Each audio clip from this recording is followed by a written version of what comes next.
I'm trapped in Hurricane Ian, and I just realized I don't have enough drinking water.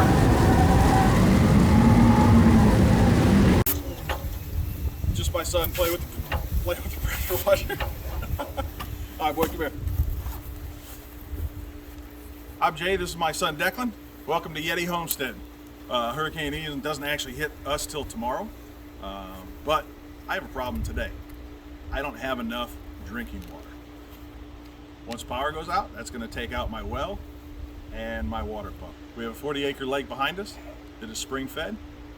It doesn't have any of the tannins or anything like that. It's pretty clear and it's pretty clean. However, there's still creepies and crawlies that live in there.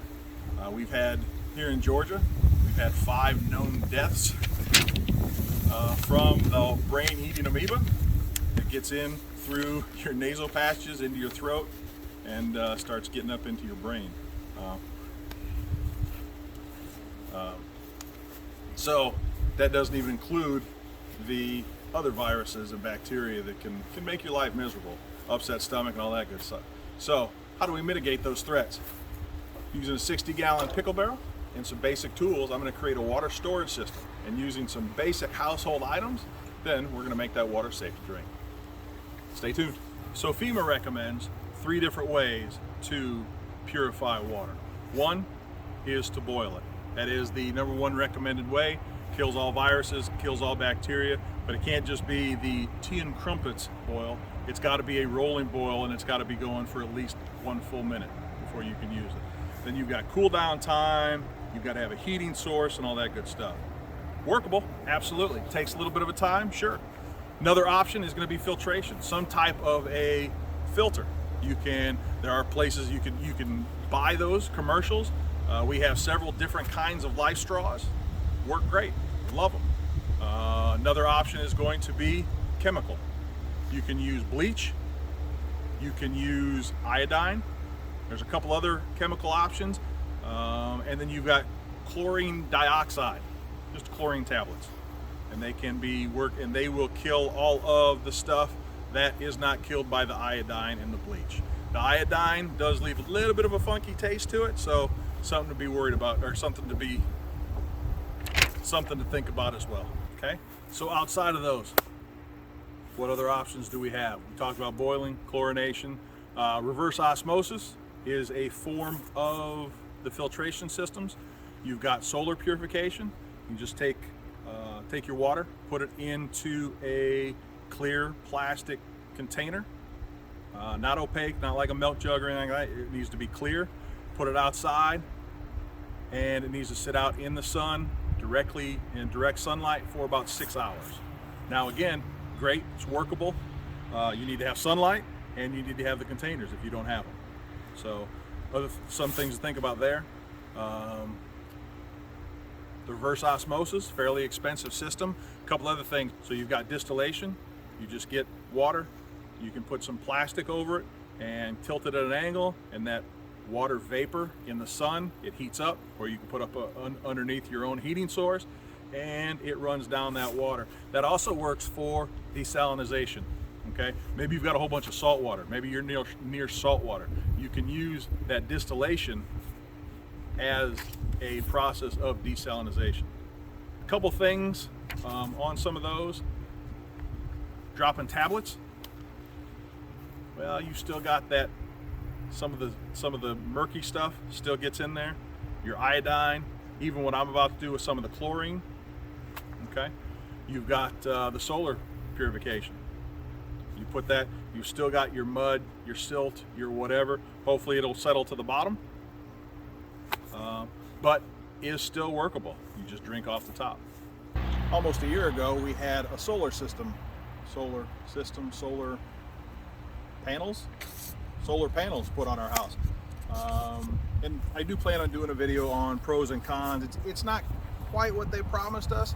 I still like it, but there are just some things that you might want to be aware of as far as how some of the solar panels work in the solar system. I don't know. So with the solar system that we got, it can run 6 20-amp fuses out of my circuit box. So I picked several 20 amp service. My problem is my well and my water pump are on a sub-circuit that is 100 amp all by itself, because it comes outside and runs with the pool. So I've got the pool and my well water pump on the same amperage, on the same circuit. And unfortunately, while that worked great, without a major electrical overhaul, I can't run it with the solar system. So what do? We've got a hurricane coming. I don't know what's going to happen. So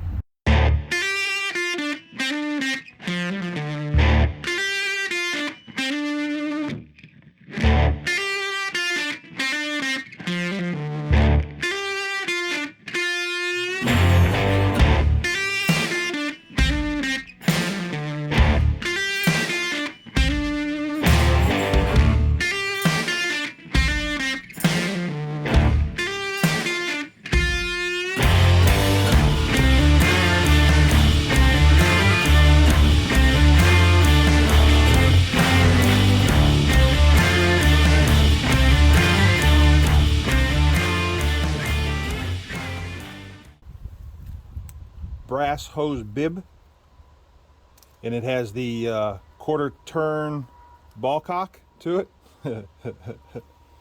Then we have the red brass hex bushing, 1 inch by 3/4 inch, and then we have the tiptoe gasket. I couldn't find. I went to two different box stores and then Harbor Freight. Nobody really had a 1 inch inner diameter washer. So totally forgot about it. Totally forgot about Ace Hardware. I had to go to the store this morning and I picked up this gasket. So that should work nicely. We'll put that on the inside on that red brass hex fitting. All told, probably 30 bucks sitting there. They do make kits. Amazon sells kits for this stuff that probably fits together a little bit better. But I don't have that much time since the storm is supposed to be starting tonight for us. Here we have our 60-gallon pickle barrel.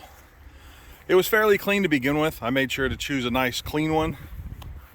Here's what we've got. This is what it looks like after we cleaned. Pretty clear water. There was a little bit of brine at the bottom, and you could smell it just a little bit, and there was a little bit of discoloration on the sidewall. And honestly, I don't even see that anymore. So there is pretty clean. I think it's about as clean as we're going to get it. We might give it one more wash through. Here is how I know that it was nice and safe, food safe. Temporarily reserved cucumbers, including gherkins and vinegar media for further processing. So at most we had some vinegar in there, and you could smell it, but don't smell anything now. So we're pretty good with that. So now on to the mounting the spigot. All right, first things first is where are we going to put this hole, where are we going to put this spigot? Now, as you can see, straight wall comes down, then it starts to taper slightly in. If I didn't have an elevated position, I'd probably go on the upper wall. That way it comes straight out. But for this, I don't mind if it kind of tilts down a little bit. So I'm going to go into the taper, probably down here a little bit. That way I get access to a bit more water. And here we go.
So we've talked several different methods of how to purify water. So I'm going to use a couple different versions. First things first is some good old-fashioned unscented bleach. It's not going to kill everything, but I don't have any chlorine tabs. This is what I have on the house, in the house, on the property. FEMA recommends 8 drops per gallon if you have 6% solution, or if you have 8.5% bleach solution, they recommend 6 drops per gallon. I'm not a math wizard, so I had to make sure my kid checked my math and fractions out. And of course, how much? What's my bleach solution? Yeah, 7.1%. So I mathed it out, and for 7.1% for 60 gallons, 4 3/8 teaspoon. So I did just under 4.5. I figure whatever I didn't get will be whatever is residual on this glass. So I'm going to pour that in. So there's my bleach. Then I pulled the RV filter out of our RV. It was fairly new. So we'll attach that to, yes, it's the garden hose, but the garden hose attached to the house filtration system. So we got a filter on one side, a filter on the other side, and I've been drinking through the hose for years. So we'll put that in there, turn that on, and let it fill up. I wasn't real happy with this brass hex bushing. I didn't get quite the seal that I was hoping for. The spigot still has a good 1/2 inch where it could screw into the bushing, and it doesn't for some reason. It just stops. So I can't get quite as strong of a seal as I was hoping for. So I had this from another project. It is some silicone rubber sealant. So I put that around the outside. I let it sit for about an hour. It's still going to take about 24 hours to fully cure, but we'll see.